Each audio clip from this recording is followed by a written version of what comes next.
কে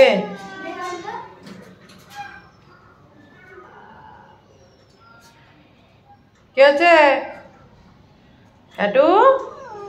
হ্যাঁ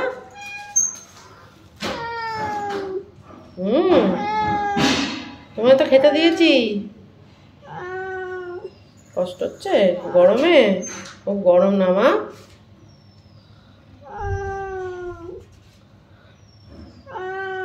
আচ্ছা আচ্ছা আচ্ছা, হাত দেবে হাত দেবে।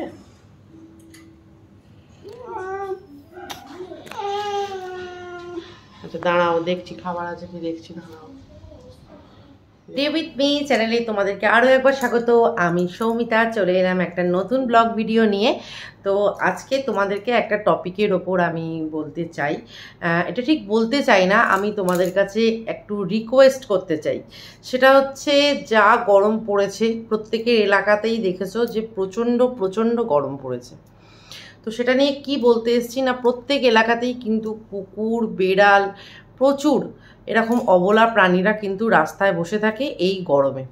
তো প্লিজ তোমাদের কাছে রিকোয়েস্ট, তোমরা যারা আমার ব্লগ দেখো, যারা আমাকে ভালোবাসো, জানো যে আমি অ্যানিম্যাল লাভার, আমি জন্তু জানোয়ারকে ভালোবাসি এবং আমার মতো প্রত্যেকেরই ভালোবাসা উচিত।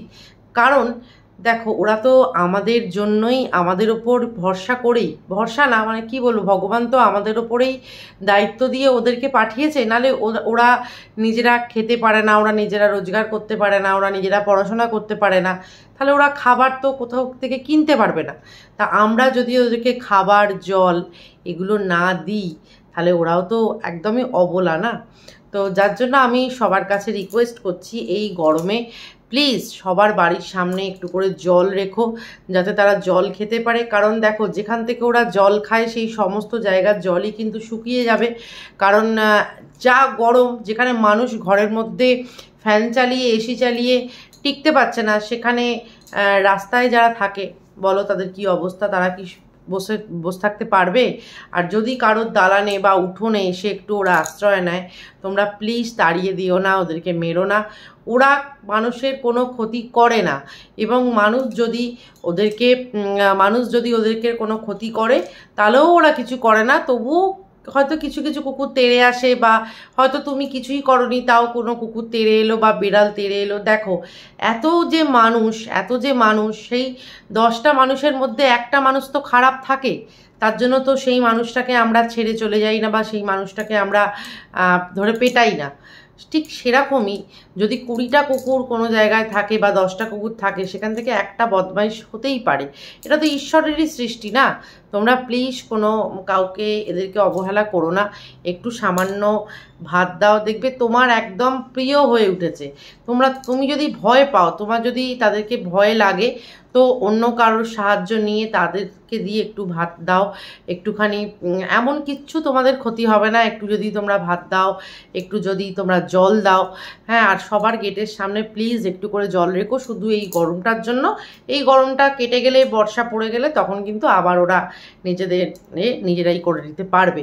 মানুষ যেখানে ছাতা নিয়ে বাইরে বেরোতে পারছে না, এত কষ্ট, তাহলে ওরা কিভাবে রাস্তার মধ্যে এই রোদ্দুরে শুয়ে থাকবে বলো?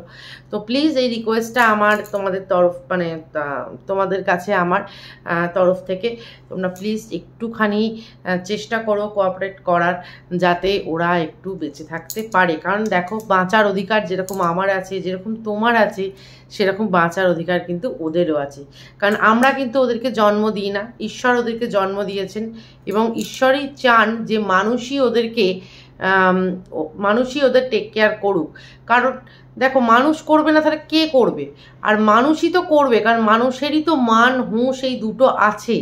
রাস্তার কুকুর বেড়াল যারা জন্তু জানোয়ার, তাদের তো মান হুঁশ দিয়ে তাদেরকে তো পাঠায় না, মানুষকে পাঠায়। মানুষের জন্ম কিন্তু এই কারণেই যে আমরা অবলাদের পাশে থাকবো, আমরা ঈশ্বরে বিশ্বাস রাখবো, এই জন্যই কিন্তু মানুষ জন্ম। মানুষের কিন্তু জন্মানোর আর অন্য কোনো উদ্দেশ্য নেই। তো এটা তো মানুষ ভুলেই যায়।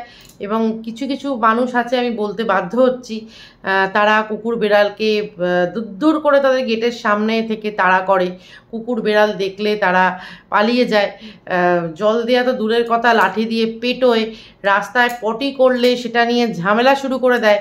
এটাও কিন্তু উচিত নয়। কারণ যেটা মেন রাস্তা সেটা কিন্তু আপনার আমার কারণ নয়, রাস্তাটা যেরকম আপনার, রাস্তাটা যেরকম আমার, রাস্তাটা কিন্তু ওদেরও। সুতরাং এই ছোট্ট রিকোয়েস্টটুকু তোমাদের কাছে করছি, প্লিজ একটুখানি ওদেরকে মানবতার সাথে ভালোবাসো। দেখবে তার 3 গুণ ভালোবাসা ওরা তোমাকে দিচ্ছে এবং স্বয়ং ভগবান দিচ্ছে। কারণ কথাতেই আছে, জীবে প্রেম করে যেই জন সেই জন সেবিছে ঈশ্বর। যদি তুমি তোমার মনের মধ্যে জন্তু জানোয়ার অবলাদের ভালোবাসতে না পারো, তুমি যতই তোমার ছেলে মেয়েকে ভালোবাসো, বাবা মাকে ভালোবাসো, যাকেই ভালোবাসো, যত কর্তব্যই করো, সেই পুণ্য কিন্তু কাউন্ট হবে না। কিন্তু তুমি যদি অবলাদের পাশে থাকো, তোমরা যদি অবলাদের ভালোবাসো, সেই পুণ্য কিন্তু ভগবানের খাতায় কাউন্ট হবে। যেটা আমি বুঝি, যেটা শ্রীরামকৃষ্ণদেব বলে গেছেন, যেটা স্বামী বিবেকানন্দ বলে গেছেন, মা শারদা মা বলে গেছেন, আমি ওনাদের ভীষণই বিশ্বাস করি। তো চলো আজকের ভিডিওটা এই বলেই শেষ করলাম। প্লিজ ওদের পাশে থেকো, আমার রিকোয়েস্টটুকু রেখো। আজকের মতো ভিডিওটা এখানেই শেষ করলাম।